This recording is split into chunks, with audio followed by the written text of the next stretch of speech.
नमस्कार. मी प्राध्यापक डॉक्टर गजानन भांबरे, महात्मा गांधी विद्यामंदिर संचलित कला आणि वाणिज्य महाविद्यालय येवला, जिल्हा नाशिक येथे मराठी विभागात कार्यरत आहे. मी तृतीय वर्ष कला, मराठी जनरल पेपर क्रमांक 3, आधुनिक मराठी साहित्य आणि व्यावहारिक व उपयोजित मराठी या विषयासाठी ही कंटेंट बनवत आहे. UIBA मराठी या विषयासाठी सावित्रीबाई फुले पुणे विद्यापीठ यांनी या विषयामध्ये प्रथम सत्रासाठी एकूण 60 गुणांचा हा पेपर ठेवलेला आहे. यामध्ये 3 घटक आहेत. पहिला घटक अ ग्रंथपरीक्षणाचा असून त्याला एकूण 15 गुणांसाठी तो लावण्यात आलेला आहे. साधारणतः या ग्रंथपरीक्षणाची जी उद्दिष्टे आहेत, अभ्यासक्रमाची जी उद्दिष्टे आहेत, त्यामध्ये साधारणपणे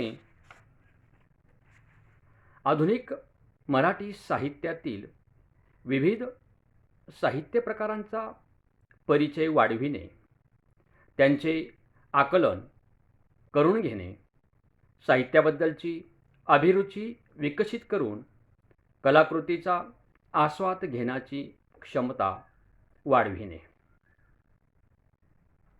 नेमलेल्या कलाकृतींच्या संदर्भात साहित्य परंपरेचा स्थूल परिचय करून देणे, भाषेचे यथोचित आकलन करण्याची व वापर करण्याची यथायोग्य क्षमता विकसित करणे, निबंध व प्रवासवर्णन या साहित्य प्रकाराचे तात्विक विवेचन करणे, विद्यार्थ्यांची वाचन व लेखन क्षमता विकसित करून त्यांना ग्रंथपरीक्षणाची आवड निर्माण व्हावी यासाठी प्रवृत्त करणे. आता ग्रंथपरीक्षण या घटकामध्ये साधारणपणे ग्रंथपरीक्षणाचे स्वरूप स्पष्ट करून ग्रंथपरीक्षणाच्या घटकांचे विवेचन या ठिकाणी करणार आहे. यात सुरुवातीला आपण घटक अ ग्रंथपरीक्षणामध्ये ग्रंथपरीक्षणाचे स्वरूप हे पाहणार आहोत. साधारणपणे मानवाने आनंदाच्या प्राप्तीसाठी अनेक कलांची निर्मिती केली आहे.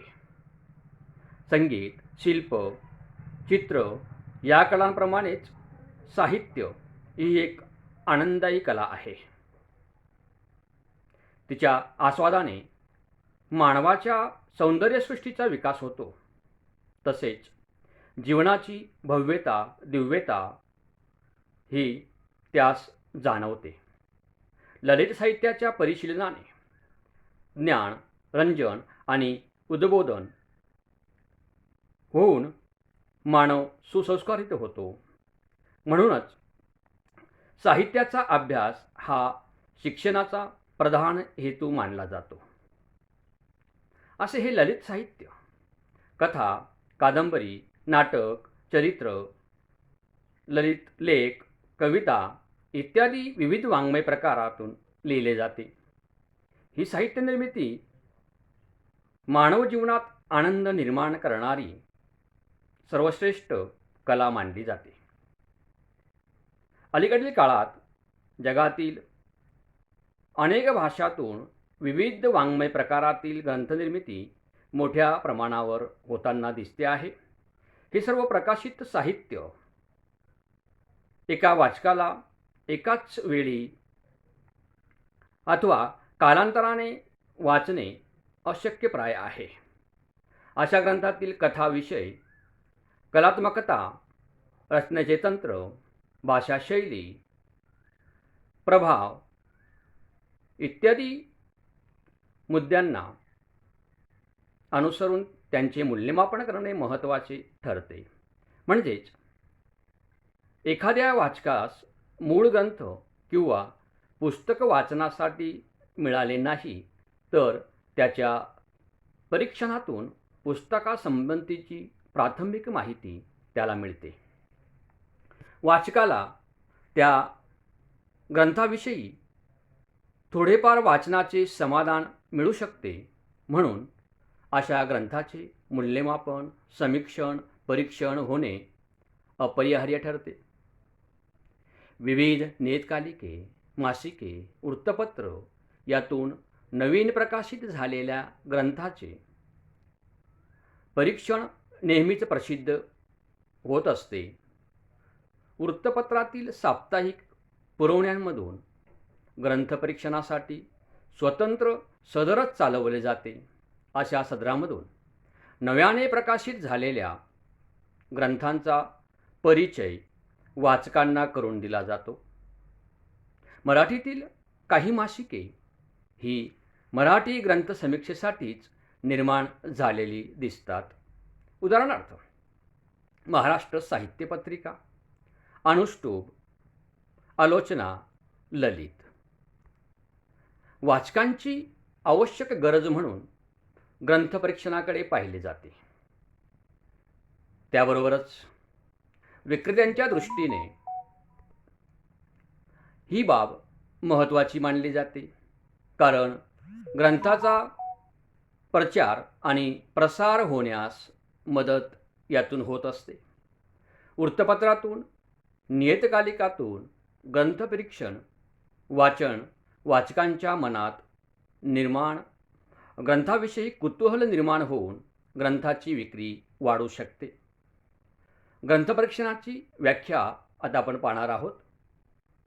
एखाद्या ग्रंथाचे वाङ्मयाच्या सर्व कसोट्या लावून तटस्थपणे केलेले निरीक्षण किंवा घेतलेला आस्वाद म्हणजे ग्रंथपरीक्षण होय, अशी स्थूलमानाने ग्रंथपरीक्षणाची व्याख्या करता येते.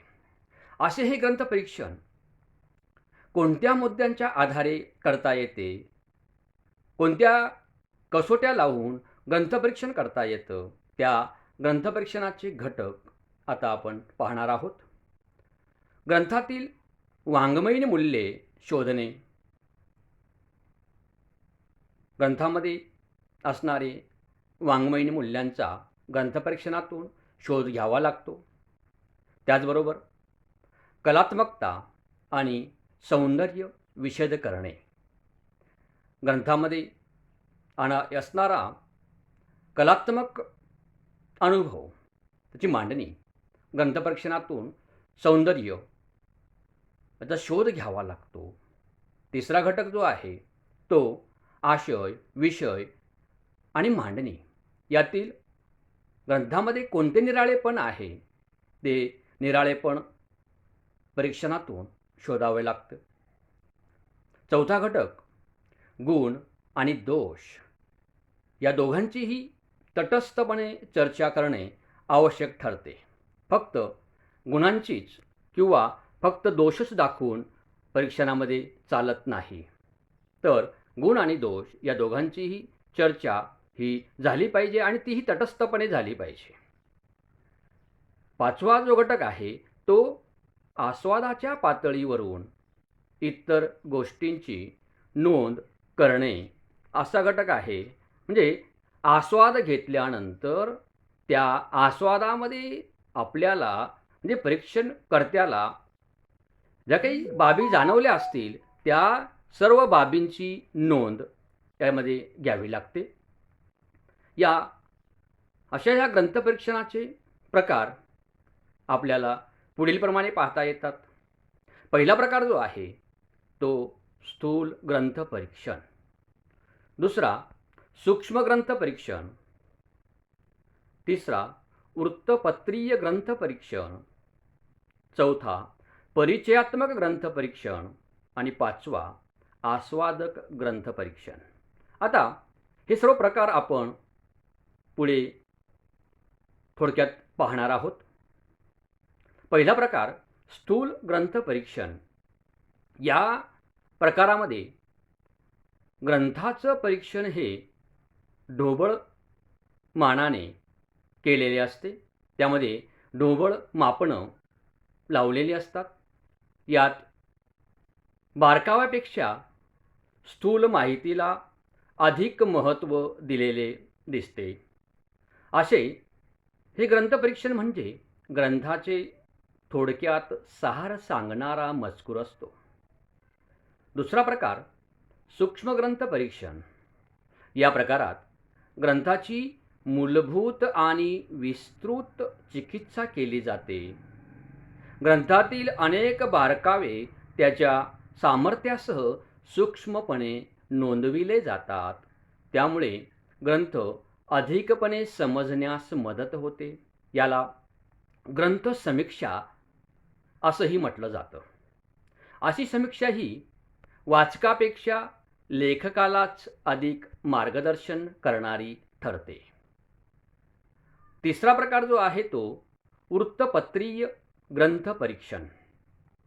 वर्तमानपत्र हे अल्पायुषी असल्यामुळे रविवारच्या पुरवणीतून प्रसिद्ध होणारी जी काही ग्रंथपरीक्षणे असतात ती अगदीच ढोबळपणे व कमीत कमी गोषवारा देऊन वाचकांचे कुतूहल निर्माण व्हावे म्हणून अशी ग्रंथपरीक्षणे ही वृत्तपत्रामध्ये प्रसिद्ध केली जातात. अशी ग्रंथपरीक्षणे ही अतिशय कमीत कमी शब्दात आणि कमीत कमी जागेमध्ये छापली जातात. चौथा प्रकार जो आहे तो परिचयात्मक ग्रंथ परीक्षण. वाचकांना केवळ नवीन ग्रंथाचा परिचय व्हावा म्हणून असे ग्रंथ परीक्षण केले जाते.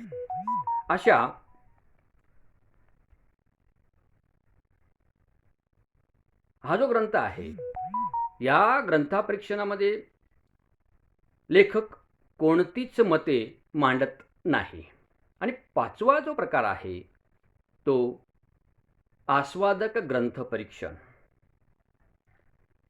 यामध्ये वरील सर्व प्रकाराव्यतिरिक्त जी वार्षिके असतात, मासिके असतात, साप्ताहिके असतात, अशा नियतकालिकांमधून वेळोवेळी प्रसिद्ध होणारी ग्रंथांची परीक्षणे वेगवेगळ्या प्रकारात योजता येतात. ग्रंथपरीक्षणाचे प्रकार पाहिल्यानंतर आता आपण ग्रंथपरीक्षण कसे करता येईल याविषयी चर्चा करणार आहोत. यामध्ये पहिला मुद्दा आपण पाहणार आहोत तो परीक्षणासाठी घेतलेला ग्रंथ परीक्षणकर्त्याने काळजीपूर्वक त्याचं वाचन केलं पाहिजे आणि या वाचनातून जाणवलेल्या जे काही मुद्दे असतील या मुद्द्यांच्या नोंदी आणि विविध माहितीची टिपणे त्याला काढावी लागतात. दुसरा मुद्दा जो आहे तो समीक्षक म्हणून ग्रंथाचा आस्वाद घेऊन ठामपणे अभिप्राय नोंदवावा लागतो. तिसरा चिकित्सकपणे मूल्यमापन करून गुणदोष मांडावे लागतात. नंबर 4 ग्रंथपरीक्षण ही एक कला असल्याने परीक्षकाने आपली सृजनशीलता या ठिकाणी व्यक्त करावी लागते.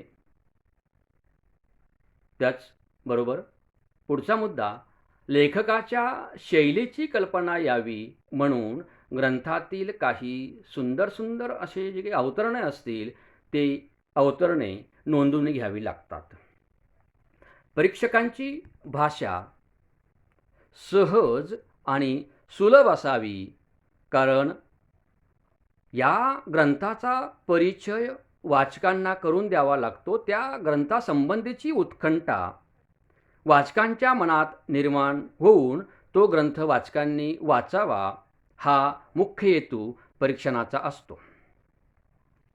नंतर ग्रंथातील दोषांवर चर्चा न करता कोणत्या प्रकारचे दोष लेखनातील असतील, मांडणीतील असतील, आशयातील असतील, अशा दोषांवर चर्चा न करता लेखकाला काही गोष्टींचं मार्गदर्शन होईल अशा प्रकारे त्या ठिकाणी लिहावं लागतं. 8वा मुद्दा जो आहे तो कलात्मकता आणि सौंदर्य विशद करून तटस्थपणे वेगळेपणा शोधावा लागतो. 9वा मुद्दा परीक्षणाच्या शेवटी वाचकांच्या माहितीसाठी ग्रंथाचा काही एक तपशील द्यावा लागतो. त्या तपशिलामध्ये उदाहरणार्थ आपल्याला बघायचं असेल तर ग्रंथाचं नाव किंवा ग्रंथाचं जे काही शीर्षक असेल ते शीर्षक या ठिकाणी आपल्याला नोंदवावं लागतं. मी उदाहरण म्हणून योग जीवन या नावाचा योग अभ्यास असणारा, योगाविषयी माहिती पुरवणारा, योगाविषयी कृतीविषयक सत्र देणारा असा ग्रंथ मी घेतलेला आहे. त्या ग्रंथाचे लेखक आहेत डॉक्टर रणजित चिकोडे. प्रकाशक आहेत रिया पब्लिकेशन कोल्हापूर. आवृत्ती ऑगस्ट 2016. या ग्रंथाची एकूण पृष्ठसंख्या आहे 365 आणि मूल्य म्हणजे किंमत ही 440 रुपये अशी मी या ठिकाणी मांडणी केलेली आहे. एकूणच ग्रंथाच्या बाबतीमध्ये ज्यावेळी आपण ग्रंथपरीक्षण करतो त्यावेळी परीक्षणाच्या शेवटी अशा पद्धतीचा एक तपशील द्यावा लागतो जेणेकरून ग्रंथाची संपूर्ण माहिती किमतीसह, पृष्ठसंख्येसह, आवृत्तीसह या ठिकाणी मांडली जाते. आता हे सर्व पाहिल्यानंतर की मराठी साहित्य प्रांतामध्ये जे साहित्य प्रकार आहेत त्यात मग कादंबरी आहे, कविता आहे, नाटक आहे, अशा या साहित्य प्रकाराचे परीक्षण कसं करता येईल या बाबतीमध्ये आपण चर्चा करणार आहोत. कादंबरीकार जीवनातील अनेक घटना, प्रसंग मांडत असतो. त्याला जीवनाचा भाष्यकार असंही म्हटलं जातं. संसारातील घटना, प्रसंग आणि वास्तव अनुभव याचं दर्शन वाचकांना घडवत असतो. सामाजिक, समस्याप्रधान, रहस्यमय, चरित्रात्मक आणि प्रादेशिक अशी कादंबरीची विविध रूपे आपल्याला बघायला मिळतात. कथानक, स्वभावदर्शन, मनोविश्लेषण, वातावरण, भाषाशैली इत्यादी कादंबरीतील महत्त्वाचे घटक हे आपल्याला दिसतात आणि या घटकांच्या मांडणीतूनच वाचकांची उत्कंठा लेखक कायम ठेवत असतो. अशा या कादंबरी साहित्य प्रकाराचे परीक्षण कोणत्या मुद्द्यांच्या आधारे आपल्याला करता येते ते मुद्दे आपल्याला पुढीलप्रमाणे पाहता येतात.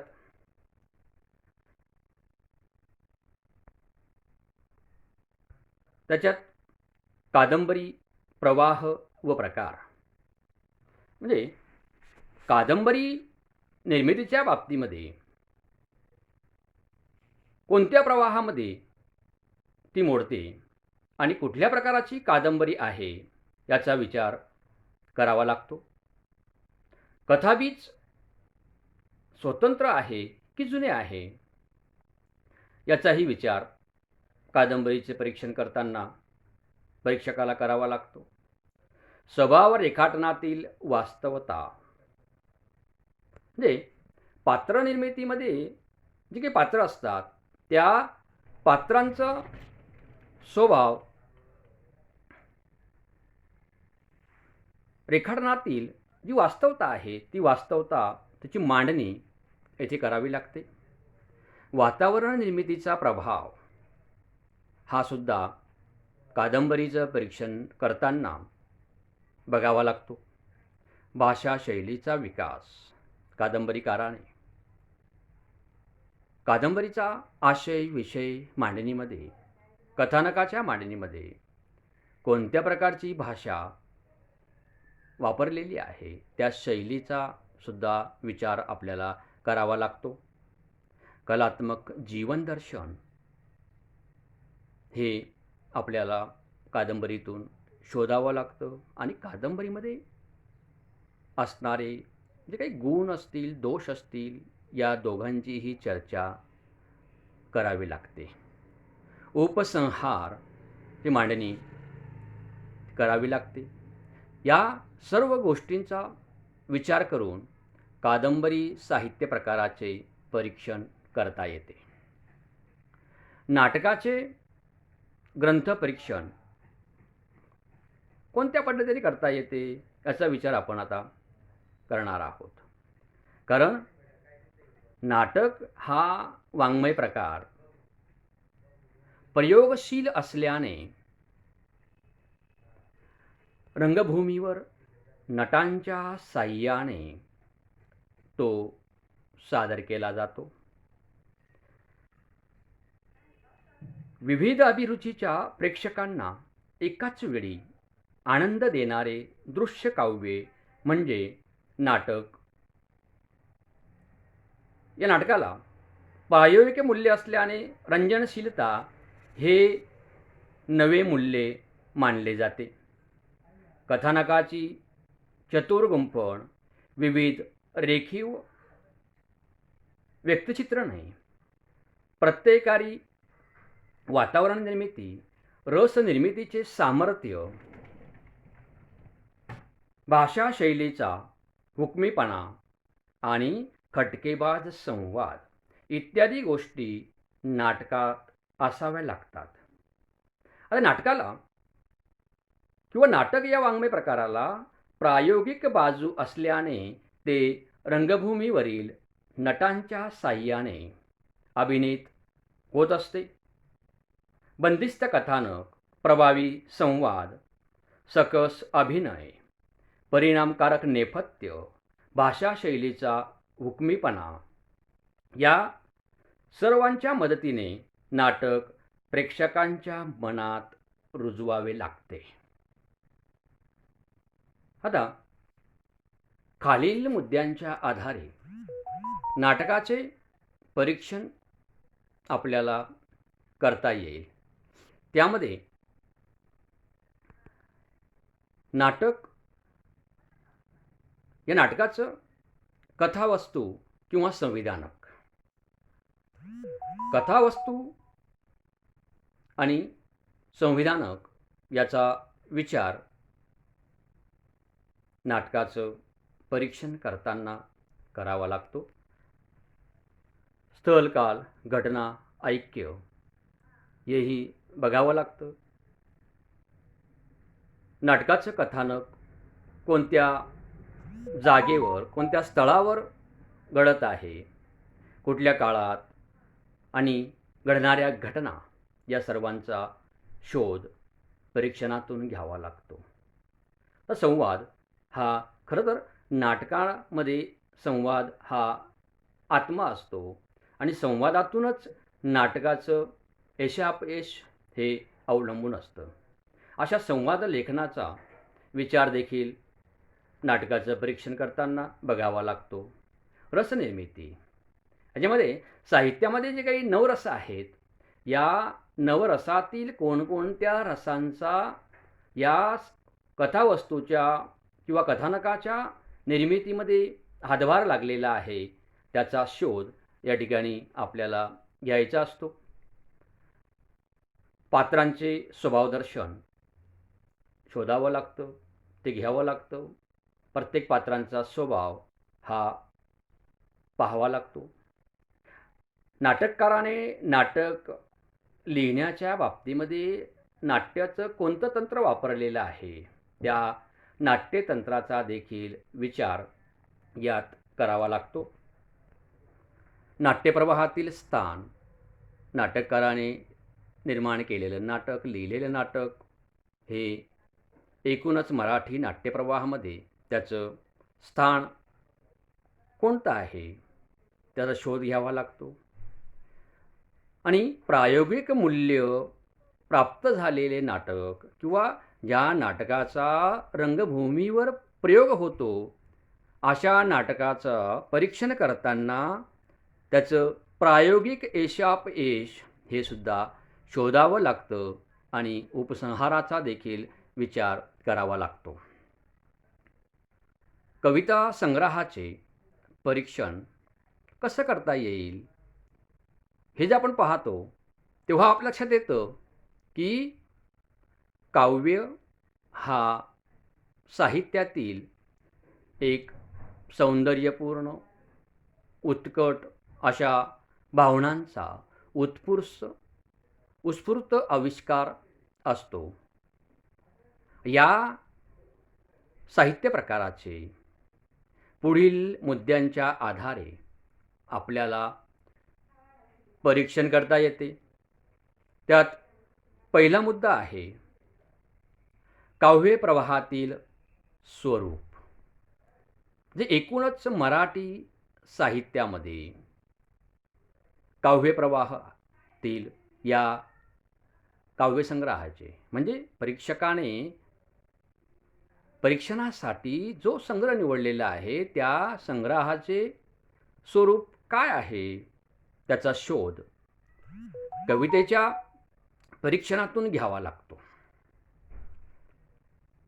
काव्यप्रवाह याच्याबरोबरच काव्याचा प्रकार, जसं प्रेमकाव्य आहे, खंडकाव्य आहे, की कुठल्या प्रकारचं काव्य निर्माण झालेलं आहे. कवीने आपल्या कविता संग्रहामध्ये कोणकोणत्या प्रकारच्या कविता समाविष्ट केलेल्या आहेत, की एकाच प्रकारातील आहेत की वेगवेगळ्या आहेत, याचा देखील विचार कविता संग्रहाचे परीक्षण करताना परीक्षकाला करावा लागतो. कलात्मक काव्य सौंदर्य आणि रसनिर्मिती. कवितेतील कलात्मकता, कवितेतील सौंदर्य याचा शोध घेऊन कवितेमध्ये असणारी रसांची निर्मिती ही आपल्याला बघावी लागते. एकूणच कवितेतील कवीची शैली कोणती आहे, या शैलीमध्ये कोणता वेगळेपणा आहे, याचा देखील शोध परीक्षकाला घ्यावा लागतो.